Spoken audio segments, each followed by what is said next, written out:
السلام علیکم ورحمۃ اللہ وبرکاتہ.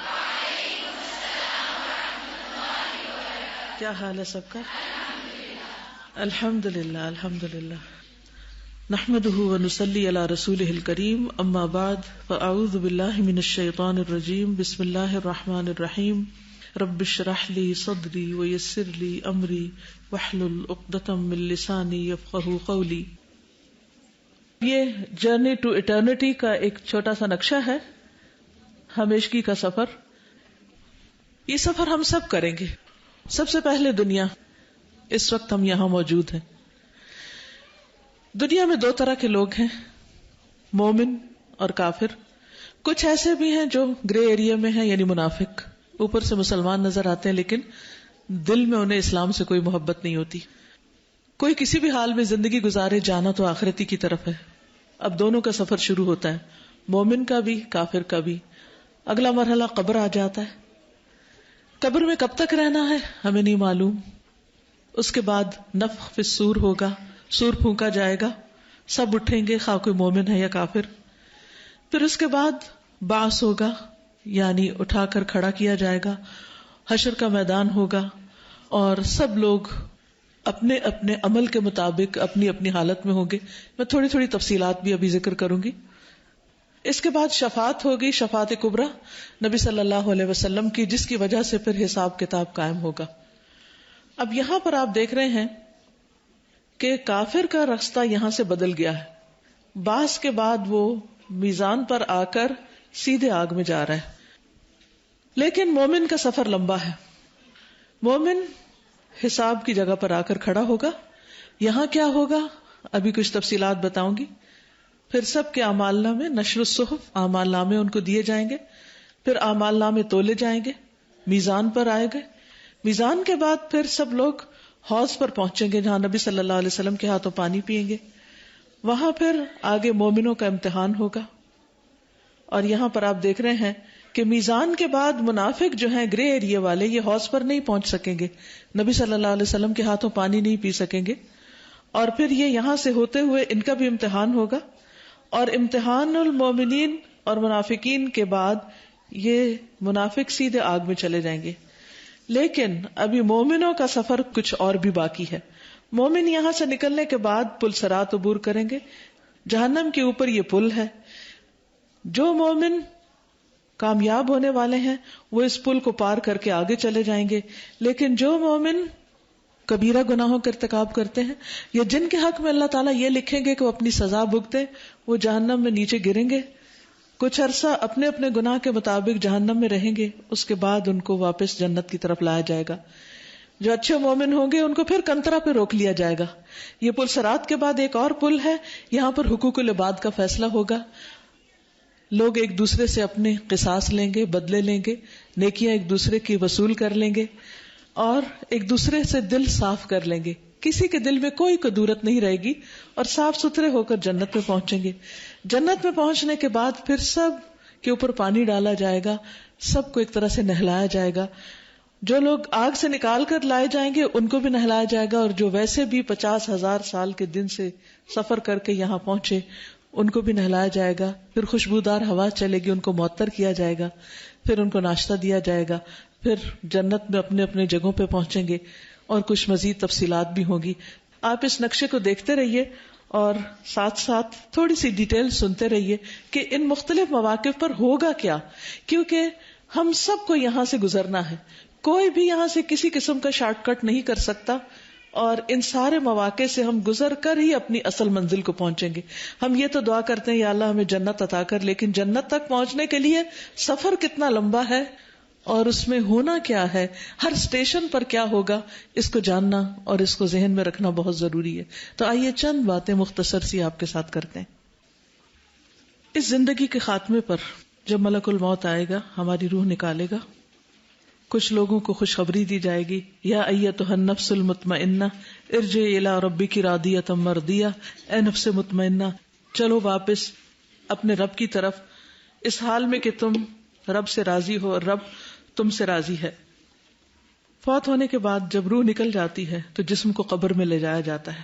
قبر آخرت کی منزلوں میں سے سب سے پہلی منزل ہے.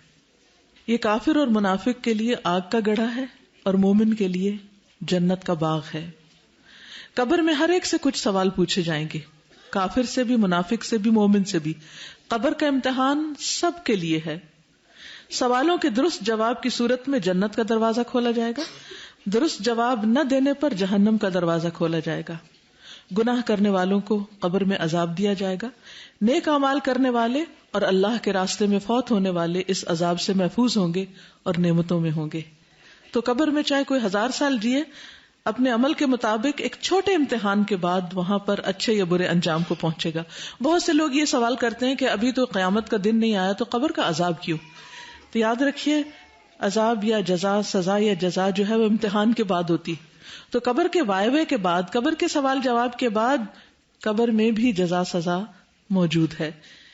جیسے دنیا میں اچھے برے اعمال کی جزا موجود ہے، اسی طرح سب کی نہیں، سب کا تو آخرت کے دن ہوگا، لیکن دنیا میں بھی جو اچھا کرتے ہیں ان کو اچھا نتیجہ ملتا ہے. جو محنت کرتے ہیں وہ اپنی محنت کا پھل پاتے ہیں، جو نہیں کرتے وہ ان کو دوسری طرح دنیا میں بھی تکلیف اٹھانی پڑتی. اسی طرح قبر میں بھی جو سوالوں کے جواب دے پاتا ہے اس کا انجام کچھ اور ہوتا ہے، اور جو دے نہیں پاتا اس کا کچھ اور ہوتا ہے. دوسرا مرحلہ سور پھونکا جانا ہے. سور ایک بہت بڑا ٹرمپٹ سینگ ہے جس کو اسرافیل علیہ السلام ایک فرشتے ہیں جو منہ میں لقمہ بنائے ہوئے ہیں، منہ میں رکھے ہوئے ہیں. 2 بار سور پھونکا جائے گا. پہلی بار ڈرایا جانے والا نفخہ ہوگا، یعنی اتنی زور کی چیخ ہوگی کہ جو بھی زندہ لوگ ہوں گے اسے سن کر سب بے ہوش ہو جائیں گے. آپ دیکھیے چھوٹی سی آواز، یہ صرف اللہ کی طرف سے تائید تھی کہ ایک ڈیمو ہو جائے، کوئی پلان نہیں تھا، ہم نے نہیں پلان کیا، یہ خود ہی میچ کر گیا کہ اتنی زوردار چیخ ہوگی، اتنا زوردار دھماکہ ہوگا جس کو سن کے سب بے ہوش ہو جائیں گے. قرآن مجید میں آپ پڑھ چکے ہیں. پھر اس کے بعد 40 کے بعد، 40 کیا ہے؟ دن ہے، سال ہے، صدیاں ہیں، اللہ عالم.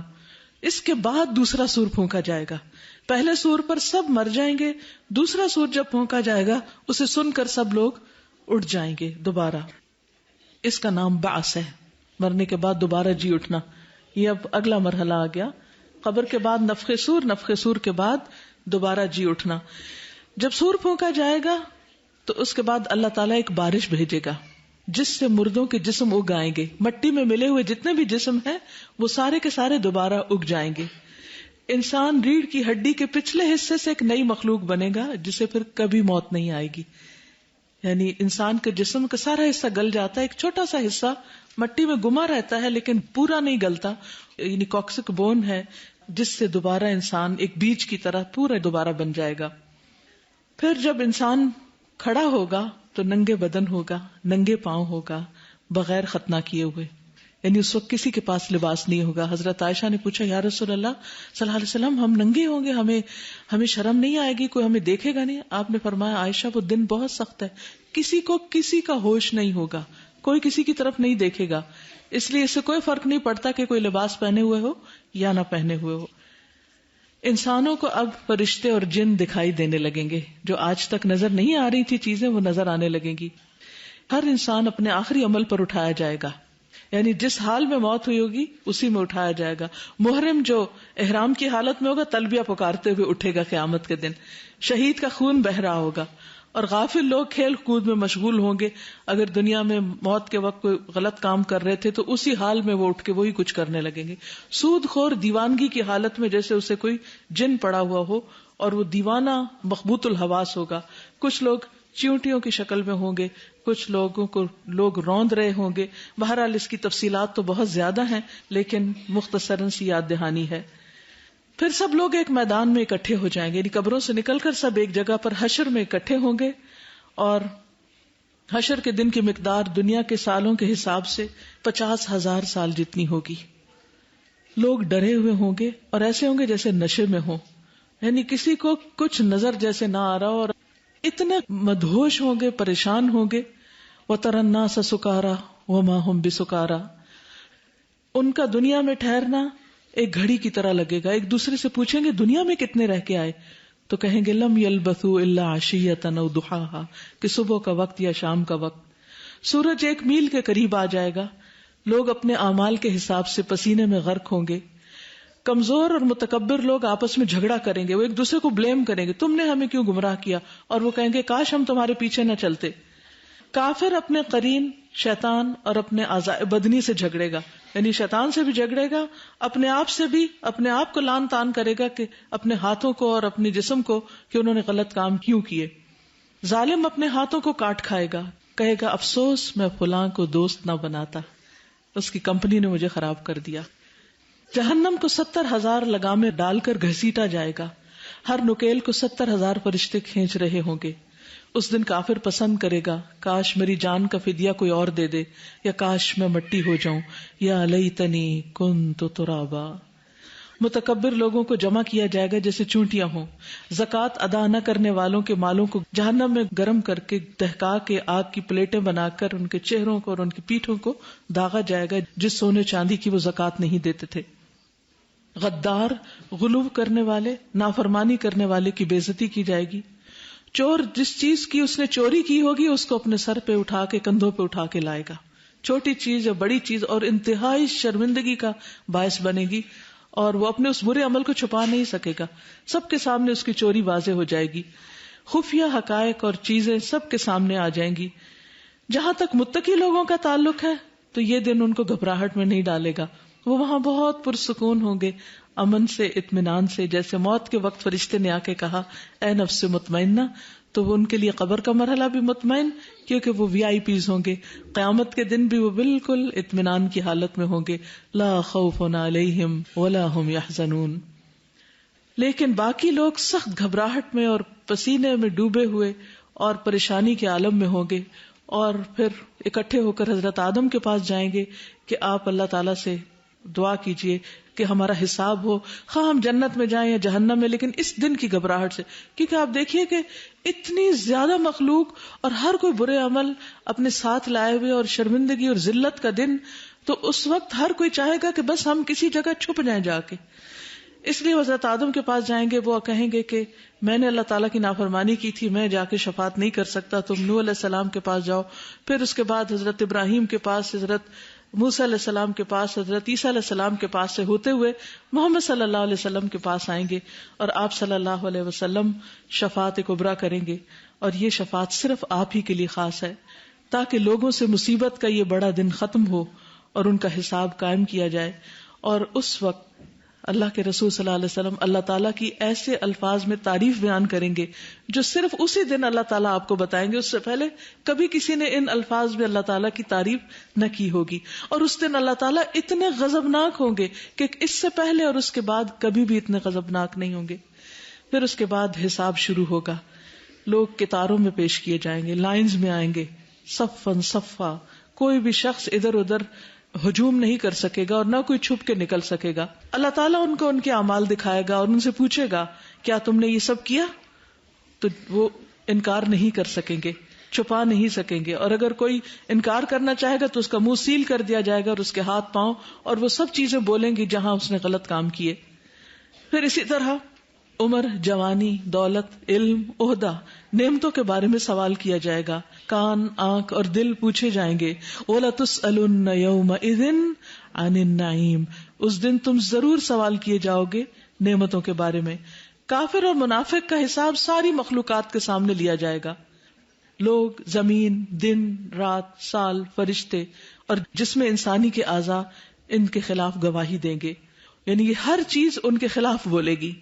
مومن کو اللہ تعالیٰ علیحدگی میں بلائیں گے، پرائیویٹلی اس سے سوال کریں گے اور اس سے اس کے گناہوں کا اقرار کروائیں گے. تم نے یہ غلط کام کیے تھے؟ تو جو ہم گناہ کرتے ہیں وہ اللہ تعالیٰ پوچھیں گے ایک دفعہ کیے تھے، تو اس وقت حال کیا ہوگا؟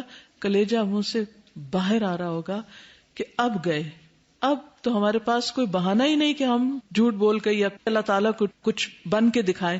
ہر چیز اس کے سامنے ہوگی.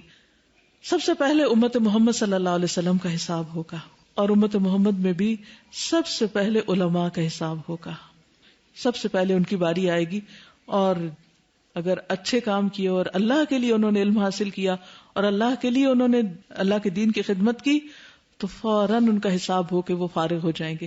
لیکن اگر نیت خراب تھی اور دکھاوا مطلوب تھا اور لوگوں کو خوش کرنا مطلوب تھا تو سب سے پہلے انہی سے آگ دہکائی جائے گی. پھر اسی طرح پھر شہید اور مال خرچ کرنے والے اور دیگر لوگوں کا حساب ہوگا. سب سے پہلے جس چیز کے بارے میں پوچھا جائے گا انسان سے، اس کی جوانی وغیرہ کے بارے میں تو پوچھا جائے گا، اس کی عمر کے بارے میں، لیکن نمازوں کا حساب ہوگا، حقوق انسانی میں خون کا حساب ہوگا، اور ان تمام چیزوں کے بعد پھر انسان کے اعمال کے مطابق اللہ تعالیٰ جو بھی چاہیں گے اس کے حق میں فیصلہ کریں گے. یغفر لمن یشاء ویعذب من یشاء. اس دن سارے کا سارا فیصلہ اللہ کے ہاتھ میں ہوگا، کوئی مداخلت نہ کر سکے گا. پھر اس کے بعد صحیفے پھیلا دیے جائیں گے. اگلا آپ دیکھ رہے ہیں شفاعت کے بعد حساب، حساب کے بعد نشر الصحف. اعمال نامے پھیلائے جائیں گے جن میں ہر چھوٹا بڑا عمل لکھا ہوگا. سورۃ کہف میں آتا ہے نا کہ اس وقت انسان بولے گا کہ ما لہذا الکتاب لا یغادر صغیرۃ ولا کبیرۃ الا احصاها، کہ کوئی چھوٹی بڑی بات اس نے چھوڑی ہی نہیں مگر یہ کہ اس کو گن گن کر لکھ لیا ہے. مومن کا نامہ اعمال اس کے دائیں ہاتھ میں دیا جائے گا، کافر اور منافق کا اس کے بائیں ہاتھ میں دیا جائے گا، اور وہ فوراً اپنے پیچھے چھپا لے گا کیونکہ وہ کسی کو اپنے اعمال دکھانا نہیں چاہے گا. لیکن مومن کیا کہے گا؟ ہاں وہ مقرؤ کتابیہ، لو میری کتاب پڑھو، انی ظننت انی ملاق حسابیہ، کیونکہ میرا یقین تھا کہ حساب ضرور ہوگا. اور وہ خوشی خوشی اپنے اہل و عیال کے پاس جائے گا، دیکھو میں کامیاب ہو گیا، دیکھو میرا ہوم ورک کتنا خوبصورت ہے اور کتنا آئیڈیل ہے کہ وہ سب کو دکھائے جانے کے لائق ہے. پھر اس کے بعد میزان، اب تولا جائے گا، لوگوں کے اعمال کا وزن کیا جائے گا، اور یہ ایک حقیقی ترازو ہوگا جو بہت چھوٹی چیز کا بھی وزن کرنے والا ہوگا. اس کے 2 پلڑے ہوں گے. اس کو ایسے اعمال بھاری کر دیں گے جو اللہ کی رضا کی خاطر کیے گئے ہوں گے، نیک اعمال شریعت کے مطابق ہوں گے. اور جو سب سے زیادہ بھاری چیز ہوگی اس میں لا الہ الا اللہ ہوگا. اور اخلاق حسنہ، اچھے اچھے اخلاق، نیک اخلاق، وہ سب سے زیادہ بھاری نیکیاں ہوں گی. اور ذکر کے کلمات جیسے الحمدللہ کہنا زمین و آسمان کو بھر دیتا ہے. پھر اس کے بعد لوگوں کو پتہ چل جائے گا کہ وہ کہاں کھڑے ہیں، ان کی کیا پوزیشن آئی ہے، فرسٹ ہے، سیکنڈ ہے، تھرڈ ہے، کیا ہے. پھر اسی طرح حوض پر لوگ پیش کیے جائیں گے. مومن حوض پر جائیں گے، اور آپ دیکھ رہے ہیں کہ وہاں سے جو منافق ہے میزان کے بعد وہ حوض پر نہیں جا سکیں گے. ایسے لوگ بھی نہیں جا سکیں گے کہ جو بدعت کر رہے ہوں گے. جو وہاں سے ایک بار پانی پی لے گا محمد صلی اللہ علیہ وسلم کے ہاتھوں، وہ کبھی پیاسا نہیں ہوگا. ہر نبی کا ایک حوض ہوگا، اور سب سے بڑا حوض محمد صلی اللہ علیہ وسلم کا ہوگا. اس کا پانی دودھ سے زیادہ سفید، شہد سے زیادہ میٹھا، کستوری سے زیادہ خوشبودار، اور اس کے برتن سونے اور چاندی کے ہوں گے، اور اتنے زیادہ ہوں گے جتنے آسمان کے ستارے. اتنے خوبصورت برتنوں میں وہ دیا جائے گا. اب دیکھیے، برف سے زیادہ ٹھنڈا، دودھ سے زیادہ سفید، اور شہد سے میٹھا، کیا بن گیا؟ Ice cream. اتنی زبردست چیز اس وقت آفر کی جائے گی. اور اس دن جب اتنی سخت گرمی ہوگی اور دھوپ ہوگی، لیکن اس کو نہیں جو دنیا میں بدعات یعنی دین میں نئی نئی چیزیں ڈالتا رہا، اپنی مرضی کی عبادت اور اپنی مرضی کے عقیدے گھڑ لیے اس نے. پھر اس کا پانی کوثر کی نہر سے آتا ہوگا، جو جنت میں ایک نہر ہے، وہاں سے اس میں پانی ڈالا جائے گا. پھر مومن کا امتحان ہوگا. حشر کے آخری دن میں کافر اپنے معبودوں کے پیچھے گروہ در گروہ جہنم میں پھینک دیے جائیں گے. ہر امت اپنے اپنے لیڈر کے پیچھے ہوگی. 2 پاؤں پر چل کر جائیں گے یا چہروں کے بل جائیں گے. یعنی جہنم میں جانے کی کیفیت کیا ہوگی؟ یا پاؤں پہ چل کے جائیں گے، یا یوم نحشر المجرمین الی جہنم زرقا، نیلی آنکھیں ہوں گی، چہرے بگڑے ہوئے ہوں گے، خوف زدہ ہوں گے، اور کل امت جاثیہ، اور گھٹنوں کے بل، اور مختلف لوگوں کو ان کے اعمال کے مطابق جہنم میں پھینکا جائے گا. صرف مومن اور منافق باقی رہ جائیں گے. ان کے پاس اللہ تعالیٰ آئے گا تو وہ سجدے میں گر جائیں گے، لیکن منافق سجدے میں نہیں گر سکیں گے، کیونکہ وَقَدْ كَانُوا يُدْعُونَ إِلَى السُّجُودِ وَهُمْ سَالِمُونَ. دنیا میں جب صحیح سلامت تھے اور نماز کے لیے بلایا جاتا تھا تو وہ حاضر نہیں ہوتے تھے. پھر مومنین اپنے رب کے پیچھے پیچھے جائیں گے. پھر صراط یعنی پل صراط کو نصب کیا جائے گا. اللہ تعالیٰ ایمان والوں کو نور دے گا، منافقوں کا نور یہاں بجھ جائے گا. وہ کہیں گے کہ ہمیں بھی اپنے نور میں سے کچھ دو. انہیں کہا جائے گا نہیں، ارجعوا فالتمسوا نورا، واپس جاؤ اپنا نور تلاش کرو، یہاں کوئی نور کسی کو نہیں دے سکتا. پھر پل کے اوپر سے گزرنا ہوگا. یہ ایسا پل ہے جو جہنم پر پھیلا دیا گیا ہے، بہت پھسلن والا، جس پہ چلنا بہت مشکل ہوگا. اس پر لوہے کی کنڈیاں ہیں جیسے سادان کے کانٹے. وہ بال سے زیادہ باریک اور تلوار سے زیادہ تیز.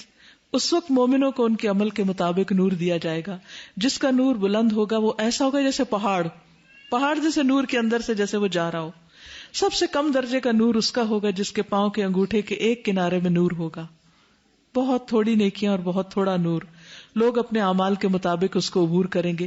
کچھ مومن آنکھ کے جھپکنے کے حساب سے گزر جائیں گے. صرف ذرا جھپک کے دیکھیں, بس اتنی دیر لگے گی ان کو اور وہ پل کے پار ہوں گے. کچھ بجلی کے چمکنے کی طرح, کچھ پرندوں کی پرواز کی طرح, کچھ عمدہ نسل کے گھوڑے اور اونٹ کی طرح, کچھ تو سلامت نجات پا کے گزر جائیں گے, کچھ زخمی کر کے چھوڑ دیے جائیں گے, کچھ کو جہنم میں الٹا پھینک دیا جائے گا. اور منافقوں کے لیے کوئی نور نہ ہوگا. ایک اور روایت میں آتا ہے کہ کچھ بجلی کی تیزی کی طرح گزر جائیں گے, کچھ تیز ہوا کی طرح گزریں گے, اور کچھ تیز رفتار انسان کی طرح دوڑتے ہوئے گزر جائیں گے.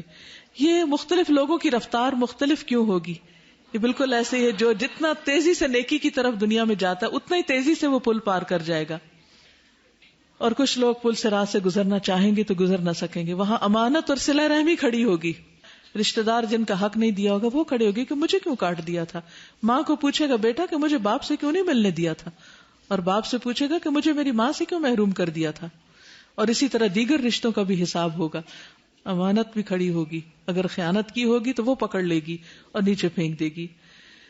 پھر نیچے جہنم ہوگا, اس میں کافر داخل ہوں گے. مومنوں میں سے جو نافرمان ہوں گے وہ داخل ہوں گے, اور منافق.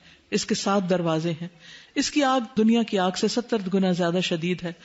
کافر کی جسامت بہت بڑھا دی جائے گی, یعنی جو اس میں گرے گا بہت موٹا ہو جائے گا. ایک ڈاڑھ, صرف ایک ڈاڑھ احد پہاڑ جتنی بڑی ہو جائے گی, اور انسان کی کھال بہت موٹی ہو جائے گی. اس کا پانی ابلتا ہوگا, جب انسان پیے گا تو انتڑیوں کے ٹکڑے ہو کے باہر آ جائیں گے. کھانا تھور, پیپ اور زخموں کا فاضل خون ہوگا. سب سے کم عذاب اس کو ہوگا جس کے پاؤں کے نیچے 2 انگارے ہوں گے. اس کا دماغ اس کی وجہ سے جوش کھا رہا ہوگا. اس کی گہرائی 70 سال کی مسافت کے برابر ہے. ایک دفعہ پتھر کی آواز لوگوں نے سنی تو نبی صلی اللہ علیہ وسلم نے فرمایا 70 سال پہلے اوپر سے گرایا گیا تھا جو آج طے میں پہنچا ہے. اس کا ایندھن کافر اور پتھر ہے, اس کی ہوا گرم لو ہے, اس کا سایہ گرم دھوئیں کا ہے. وہ سب کچھ کھا جائے گی, نہ باقی رکھے گی نہ چھوڑے گی. وہ کھالوں کو جلا دے گی اور ہڈیوں تک جا پہنچے گی جو دلوں پر چڑھ دوڑے گی. ہر 1000 میں سے 999 لوگ دوزخ میں جائیں گے. اس کا لباس آگ کا ہوگا. اس کے عذاب کی مختلف شکلوں میں سے کھال کا پک جانا, پگھل جانا, اور زخموں کی پیپ اور گھسیٹا اور کالا کیا جانا ہے. جو خوش قسمت جہنم کے اس مصیبت سے بچ کر آگے آئیں گے. انسان سمجھتا ہے کہ چلو اب تو جان چھوٹی, جنت میں پہنچے. نہیں, ابھی پھر ایک اور پل ہے, ایک اور چیک پوسٹ ہے, یہاں کھڑے ہونا ہے. اس قنطرہ پر لوگوں کو روک لیا جائے گا. یہ جنت اور دوزخ کے درمیان ایک پل ہے. اس میں مظالم کا قصاص دلوایا جائے گا. انسانوں پر جو ظلم ہوں گے, زیادتیاں ہوں گی, دوسروں کے حقوق مارے ہوں گے, ان کا حساب ہوگا. جنت میں داخلے سے پہلے یہاں پر دلوں کی صفائی کی جائے گی. جنت کے دروازے پر ایک نہر ہوگی جس کا نام نہر حیات ہے. جہنم سے نکالے جانے والوں کو یہاں غسل دیا جائے گا جس سے وہ چمک اٹھیں گے. ان پر اہل جنت کی خوشبو اور رنگ لوٹ آئیں گے. اس کے بعد انہیں جنت میں داخل کیا جائے گا, یعنی وہ جلے جسموں کے ساتھ نہیں اندر جائیں گے. جنت مومنوں کا ٹھکانہ. اس کی تعمیر سونے اور چاندی کی اینٹوں سے کی گئی ہے. اس کا گارا کستوری ہے, خوشبودار. اس کے سنگریزے موتی اور یاقوت کے ہیں. اس کی مٹی زعفران کی ہے. اس کے 8 دروازے ہیں. ہر دروازے کی چوڑائی 3 دن کی مسافت ہے. رش کی وجہ سے لبالب بھر جائے گی. اس میں 100 درجے ہیں. 2 درجوں کے درمیان اتنا فاصلہ ہوگا جتنا زمین اور آسمان کے درمیان ہے. سب سے اونچی جنت جنت الفردوس ہے جس میں سے باقی جنتوں کی نہریں جاری ہوتی ہیں. اس جنت کی چھت رحمان کا عرش ہے. اس کی نہریں بغیر کھالیاں بنانے کے چلتی ہیں. ان کو مومن جیسے چاہے گا بہا کے لے جائے گا. اس کی نہریں شہد, دودھ, شراب اور پانی کی ہیں. اس کا کھانا ہمیشہ ہوگا, قریب ہوگا, مطیع ہوگا. انسان جو چاہے گا اس کو ملے گا. اس میں ایک خیمہ کھوکھلے موتی کا, اندر سے خالی موتی کا, جس کی چوڑائی 7 میل ہوگی. اتنا بڑا ایک کمرہ. اس کے رہنے والے بے ریش, داڑھی نہیں ہوگی, بے بال, جسم پر بال نہیں ہوں گے, اور سرمگی آنکھوں والے ہوں گے. ان کی جوانی کبھی ختم نہ ہوگی. ان کے کپڑے کبھی پرانے نہ ہوں گے. ان کے بالوں کو سنوارنے کے لیے سونے کی کنگیاں ہوں گی. ان کا پسینہ کستوری کا ہوگا, کستوری کی خوشبو ہوگی. ان کی عورتیں خوبصورت, کنواری, ہم عمر, ناز و انداز دکھانے والی ہوں گی. سب سے پہلے محمد صلی اللہ علیہ وسلم اور انبیاء علیہم السلام داخل ہوں گے. سب سے چھوٹے درجے کا جنتی وہ ہوگا جو خواہش کرے گا تو اس کی خواہش سے 10 گنا جنت زیادہ کر دی جائے گی. وہاں خادم چھوٹی عمر کے بچے ہوں گے جیسے بکھرے ہوئے موتی. جنت کی عظیم نعمت اللہ کا دیدار اور اس کی رضامندی، اور ہمیشہ جنت میں رہنا ہے. جنت میں داخل ہونے کے بعد جب لوگوں کو سجا دیا جائے گا، سب سے پہلا کھانا مچھلی کی کلیجی کا ٹکڑا ہوگا. اس کے بعد جنت کا بیل ذبح کیا جائے گا جو جنت کے اطراف میں چرا کرتا تھا. کبھی آپ نے اگر بیف کی سٹیک کھائی ہو تو آپ اندازہ کر سکتے ہیں کہ وہاں کا وہ بیف کیسا ہوگا. اور ایک چشمہ ہے جس کا نام سلسبیل، اس سے اہل جنت کو پلایا جائے گا، تسنیم سے پلایا جائے گا. سونے اور جواہر سے بنی ہوئی مسندیں ہوں گی، بیٹھنے کی جگہ، ان پہ تکیے لگائے ہوئے لوگ آمنے سامنے بیٹھے ہوں گے. جنتیوں کی آپس میں ملاقاتیں ہوں گی، دنیا کے حالات پر باتیں ہوں گی، اور حسن و جمال بڑھانے والی مسک کی خوشبو کی ہوا چلے گی. ہر جمعے کو ایک بازار لگے گا، مشک کی ہوا چلے گی جس سے ان کے چہروں، کپڑوں اور گھروں میں مشک بھر جائے گی. اس سے ان کا اور ان کے اہل خانہ کا حسن و جمال اور بڑھ جائے گا. جنت میں ایک اعلان کیا جائے گا، تم ہمیشہ صحت مند رہو گے، کبھی بیمار نہ ہوگے، تم زندہ رہو گے، کبھی بوڑھے نہ ہوگے، تم آرام میں رہو گے، کبھی تکلیف نہ آئے گی. وہاں اللہ کا دیدار اور رضامندی نصیب ہوگی. جب جنتی جنت میں داخل ہو جائیں گے تو حجاب اٹھا دیا جائے گا اور اللہ تعالیٰ ان کے لیے تجلی فرمائے گا. جنت میں اللہ تعالیٰ نے ایک وادی بنائی ہے جو سفید مسک سے بھی زیادہ خوشبودار ہے. ہر جمعہ کو اللہ تعالیٰ وہاں نزول فرمائیں گے، اپنا جلوہ فرمائیں گے تو اہل جنت آپ کو دیکھیں گے. اللہ کے دیدار سے بڑھ کر کوئی چیز انہیں محبوب نہ ہوگی. جنت کی نعمتوں میں سب سے افضل نعمت اللہ کی رضا ہوگی. جنت جہنم میں پہنچنے کے بعد موت کو ذبح کر دیا جائے گا. جب سارے جنتی جنت میں چلے جائیں گے اور سارے جہنمی جہنم میں چلے جائیں گے تو موت کو باندھ کر لایا جائے گا. اس کو جنت اور جہنم کے بیچ دیوار پر کھڑا کر دیا جائے گا اور ذبح کر دیا جائے گا. اہل جنت سے کہا جائے گا تم ہمیشہ ہمیشہ رہو گے، کبھی موت نہیں آئے گی. اہل جہنم سے بھی کہا جائے گا تم ہمیشہ ہمیشہ رہو گے، کبھی موت نہیں آئے گی. یہ ہے ہمارا وہ سفر جس سے ہمیں لازماً گزرنا ہے. وہ لوگ جو قبر میں جا چکے ہیں، یہ قریبی قبرستان ہے، وہ واپس نہیں آ سکتے. آج ہمارے پاس وقت ہے کہ ہم نیکیوں میں دوڑ لگائیں اور اللہ اپنے رب رحمان کو راضی کریں اور قیامت کے دن اور جنت میں اس کے دیدار سے مشرف ہو. اللہ سبحانہ و تعالی ہم سب کو اپنی رحمتوں سے ڈھانپ لے، ہمارے گناہوں کو معاف کر دے، ہماری کوتاہیوں سے درگزر کرے، اور ہمیں اللہ تعالیٰ کے اس کلام کو دنیا کے ایک ایک بندے تک لے جانے کی توفیق عطا فرمائے تاکہ ان سب کا بھی سفر بہت خوبصورت ہو جائے. اللہ سبحانہ و تعالیٰ ہم سب سے راضی ہو جائے. سبحانک اللہم و بحمدک، اشہد ان لا الہ الا انت، استغفرک و اتوب الیک. السلام علیکم و رحمۃ اللہ وبرکاتہ.